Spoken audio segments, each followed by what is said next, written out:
creature was stirring, not even a mouse. The stockings were hung by the chimney with care, in the hopes that St. Nicholas would soon be there.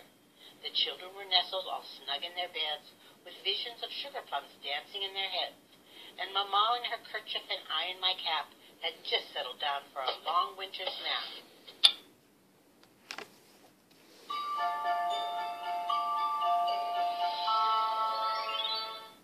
When out on the lawn there arose such a clatter, I sprang from my bed to see what was the matter. Away to the window I flew like a flash, tore open the shutters, and threw up the sash. The moon on the breast of the new-fallen snow gave a luster of midday to objects below, when what to my wondering eye should appear but a miniature sleigh and 8 tiny reindeer.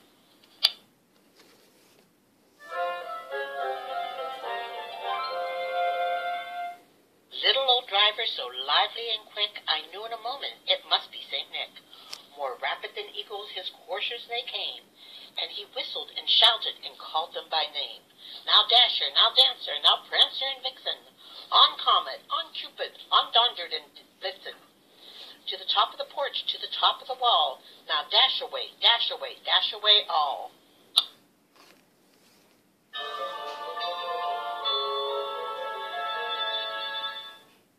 As dry leaves that before the wild hurricane fly, when they meet with an obstacle, mount to the sky.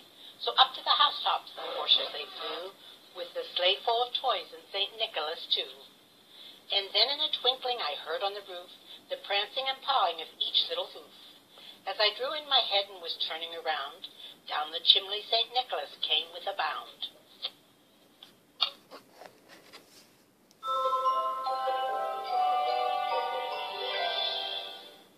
He was dressed all in fur from his head to his foot, and his clothes were all tarnished with ashes and soot. A bundle of toys he had flung on his back, and he looked like a peddler just opening his pack. His eyes, how they twinkled, his dimples, how merry. His cheeks were like roses, his nose like a cherry. His droll little mouth was drawn up like a bow, and the beard on his chin was as white as snow.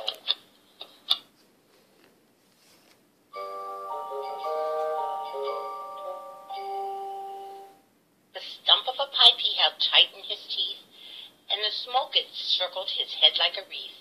He had a broad face and a little round belly that shook when he laughed like a bowl full of jelly. He was chubby and plump, a right jolly old elf, and I laughed when I saw him in spite of myself. A wink of his eye and a twist of his head soon led me to know I had nothing to dread.